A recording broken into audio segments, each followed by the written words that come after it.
Boa tarde, galera. Vamos para o nosso terceiro módulo da nossa disciplina de enfermagem e saúde mental. E hoje, esse módulo, nós vamos focar nos principais transtornos psiquiátricos que acometem a população mundial e brasileira, né? Para iniciar, a gente vai falar um pouquinho sobre que é importante salientar que os transtornos mentais constituem, né, uma das maiores cargas de doença do mundo hoje, tá? Contemporâneo, e isso vai gerar um impacto, né, tanto na saúde individual quanto na saúde das famílias e na questão da saúde coletiva, né?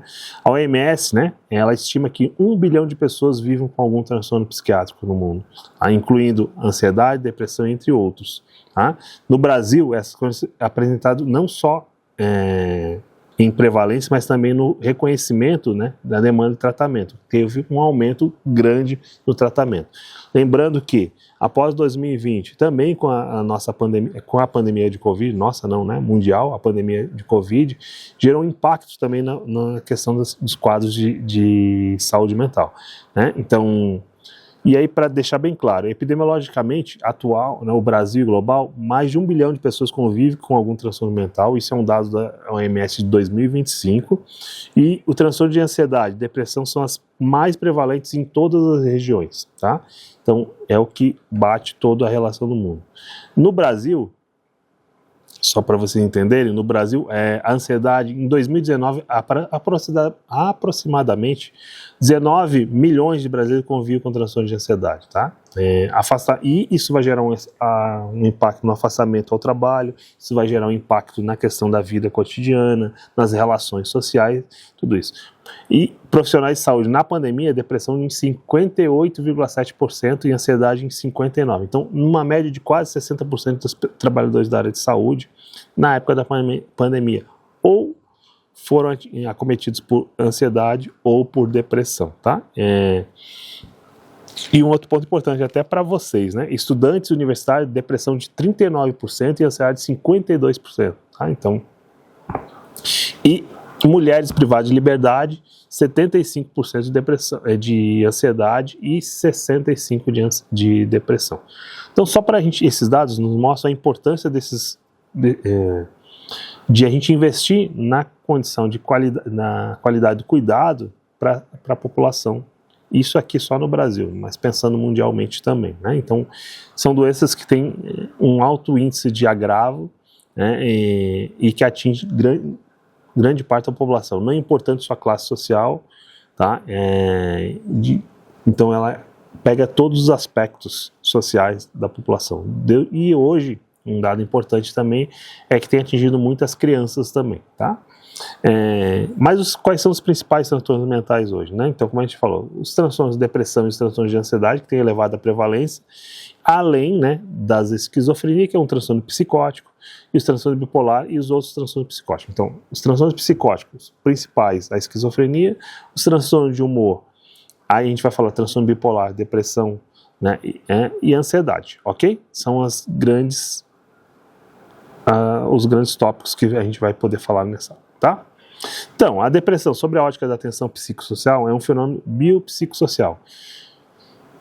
Vocês podem encontrar vários dados, várias relações, várias referências da depressão, como neurológica, como basicamente genética, biológica, né? Mas hoje, dentro da nossa política nacional de saúde mental, dentro do nosso paradigma de atenção psicossocial que gera a nossa política, nós entendemos, né, se entende o quê? Que ela é multifatorial. O processo de adoecimento da depressão, ela não pautada num ponto só, ela tem multifatores, né? Ele tem a ver, então, hoje com um fenômeno complexo. Por isso que a intervenção ela tem que ter uma função complexa. Então, quando a gente pensando somente no biológico, o tratamento ele iria muito um foco mais biológico também. Mas isso a gente se viu historicamente que não foi dando conta dos processos. Então, hoje a gente entende que a gente precisa olhar na complexidade do cuidado, porque a complexidade do sofrimento ela é muito maior que uma questão genética, né? E aí os sintomas, o humor deprimido, né? Os sintomas cardinais da depressão são o humor deprimido e persistente, né? E a perda de interesse em fazer atividades prazerosas, que a gente chama de anedonia, né? Então, esses são os principais sintomas, né? A questão da depressão. Lembrando A gente não pode pegar numa consulta, numa avaliação e determinar que a pessoa tem depressão. Isso é um processo contínuo. Então, essa anedonia ou humor deprimido persistente, ele tem que ser, como a própria palavra fala, persistente, constante, por um certo tempo. Não dá para eu avaliar a pessoa a partir de um critério ou de um dia só. Lembrando, nós enfermeiros não realizamos diagnósticos, mas nós realizamos o diagnóstico médico, né, na verdade, mas nós realizamos o diagnóstico de enfermagem. E aí nós vamos avaliar a partir do que a pessoa está vivendo para criar estratégias para a melhora da vida dessa pessoa, tá? As alterações de sono, apetite e concentração são manifestações somáticas dessa disfunção, indicando o impacto do sofrimento psíquico para o corpo também. Então a gente primeiro falou dos sintomas cardinais, que é o humor deprimido e a anedonia, né? Agora a gente está falando das alterações somáticas, que são a alteração do sono, apetite, concentração. Então a pessoa perde um pouquinho dessa dificuldade. E aí a gente pegando o módulo anterior da avaliação das funções psíquicas, né?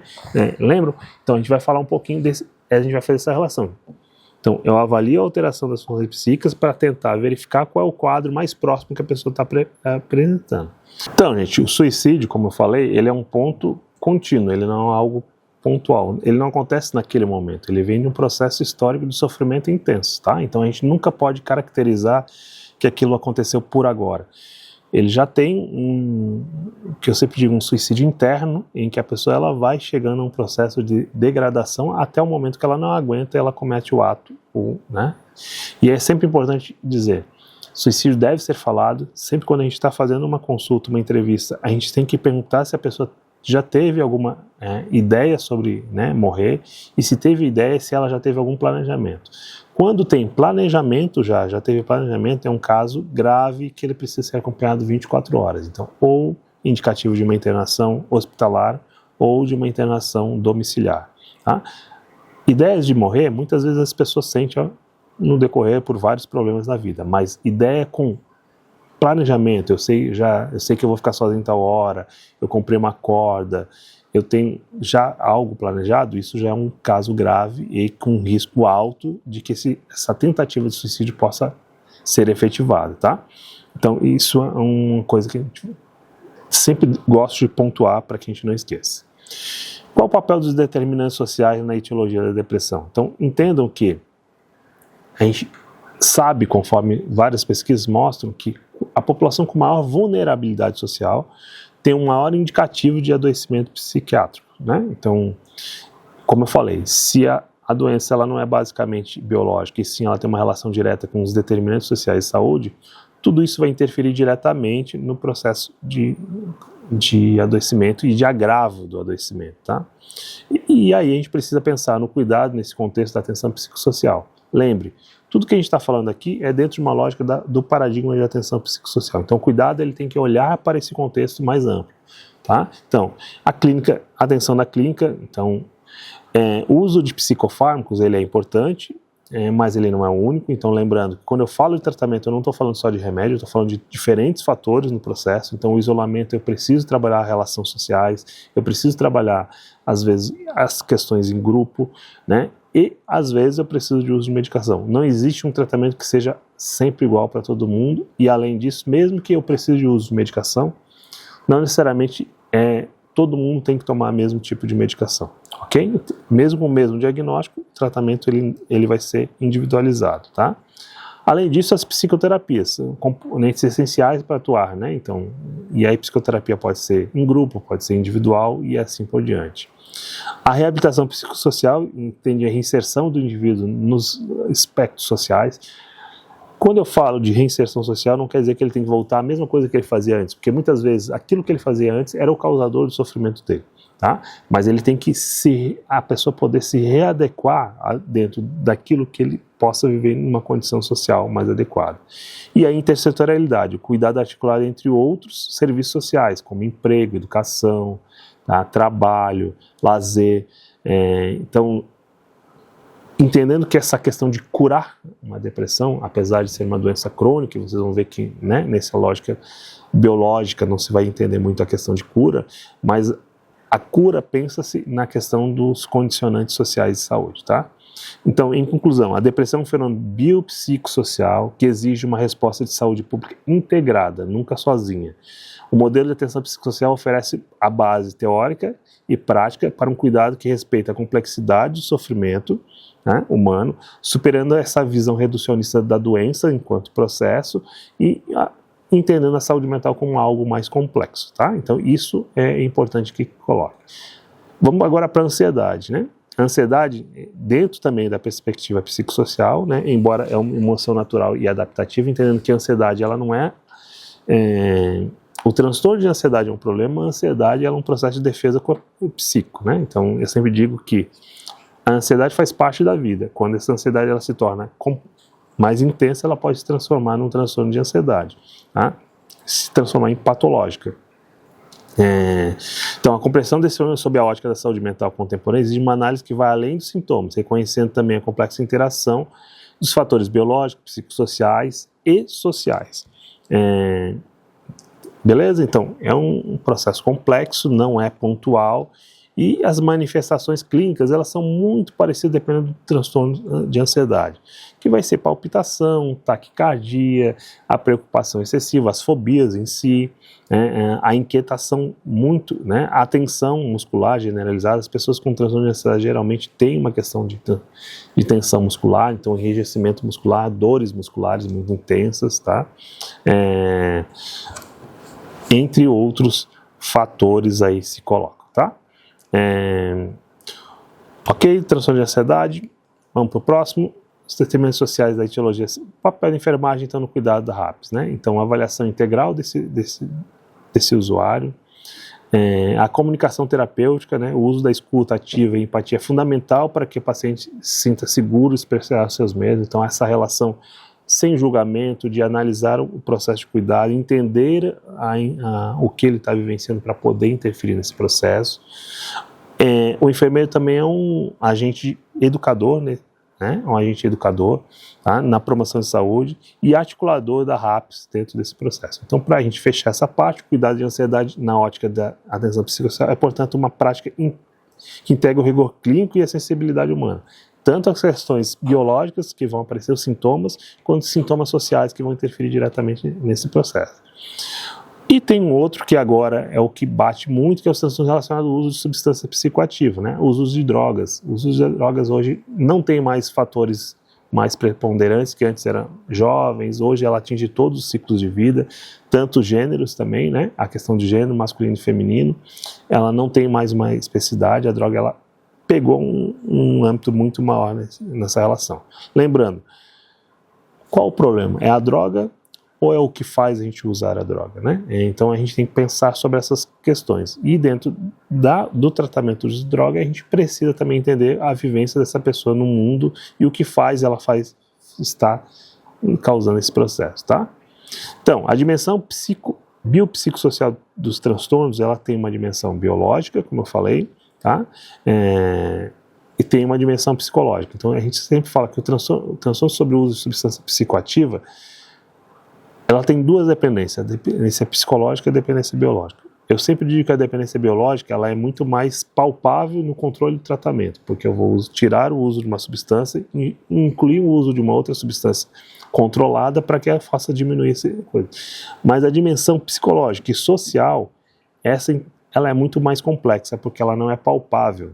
O que faz a pessoa querer fazer o uso, mesmo sabendo que aquilo está fazendo mal para ela, é muito mais complexo do que uma questão biológica de uma síndrome de abstinência.